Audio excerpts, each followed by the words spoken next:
ये कहानी एक सेठ जी की, जिनके पास में एक बड़ी कंपनी थी, उसके मालिक थे। एक दिन सुबह सुबह उनका मूड खराब हो गया, मूड ऑफ हो गया। गुस्से गुस्से में दफ्तर पहुंचे। दफ्तर जाकर के अपने कैबिन में अपने मैनेजर को बुलाया, उससे कहा कि सारी रिपोर्ट्स लेकर के आना। मैनेजर सारी रिपोर्ट्स लेकर के पहुंचा, उसे लगा कि शायद आज सेठ जी कॉम्प्लीमेंट देंगे कि क्या काम कर रहे हो, ईमानदारी से काम कर रहे हो। लेकिन सेठ जी को गुस्सा आ रहा था।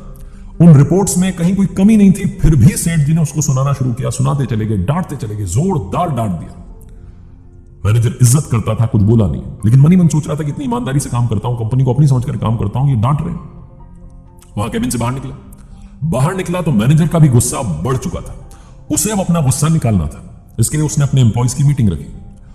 एम्प्लॉयज से कहा कि आपका जो रिपोर्ट कार्ड लेकर के आना, किसने कितना टारगेट अचीव किया, ये वो सारी बातें होने लगी। जो सबसे वीक परफॉर्मर था, जो सबसे खराब परफॉर्म कर रहा था, उसकी क्लास लगा दी, उसको बेइज्जत कर दिया, सुनाता चला गया।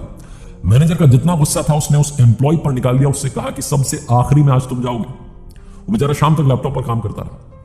शाम में जब अपना टिफिन, अपना बैग उठा करके निकला तो उसे दरवाजे पर गार्ड साहब मिले। उसे भी गुस्सा आ रहा था, फ्रस्ट्रेटेड था। उसने अपना गुस्सा गार्ड पर निकाल दिया, गार्ड को सुनाता चला गया। सारा गुस्सा निकाल करके मन हल्का करके बाइक लेकर के निकल गया। गार्ड को समझ में नहीं आया कि मुझ पर गुस्सा करके क्यों गए।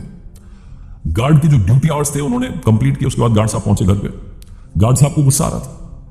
वहां जाकर के देखा कि बीवी ने उनकी पसंद की सब्जी नहीं बनाई थी। इसी बात को पकड़ करके बीवी को सुना दिया, डांटते चले गए, तुम घर का ध्यान नहीं रखती हो, ये ध्यान नहीं रखती हो, दिन भर का थका आता हूं, कम से कम मेरी पसंद की सब्जी खिला दो। बीवी को गुस्सा आने लगा कि ये क्या बात हुई, दिन भर से घर पर नहीं थे, घर आए तो दो प्रेम की बात की जगह गुस्सा कर रहे हैं। बीवी गुस्से में थी, तमतमाती हुई अंदर गई। अंदर जाकर के देखा तो बच्चा था टीवी देख रहा था।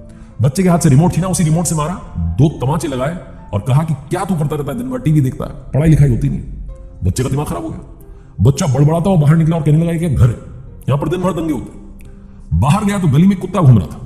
बच्चे ने पत्थर उठाया और कुत्ते पर दे मारा, अपना गुस्सा निकाल दिया। कुत्ते को समझ में नहीं आया कि क्या हो गया, मुझे क्यों मार दिया। कुत्ता भौंकता भौंकता दूसरी गली में चला गया। कुत्ता जब दूसरी गली में गया तो वहां एक आदमी खाना खाने के बाद में टहल रहा था। कुत्ते ने जाकर के उसे काट लिया। जिस आदमी को कुत्ते ने काटा वो सेठ जी थे, जो खाना खाने के बाद में टहलने के लिए निकले थे।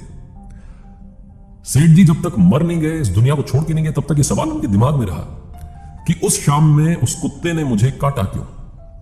वही सेठ जी जिन्होंने मैनेजर को डांटा था, मैनेजर ने एम्प्लॉय को डांटा था, एम्प्लॉय ने गार्ड को डांटा था, गार्ड ने पत्नी को डांटा था, पत्नी ने बच्चे को डांटा था, बच्चे ने कुत्ते पर पत्थर फेंका था और कुत्ते ने जाकर के उस आदमी को काटा था जो सेठ जी थे।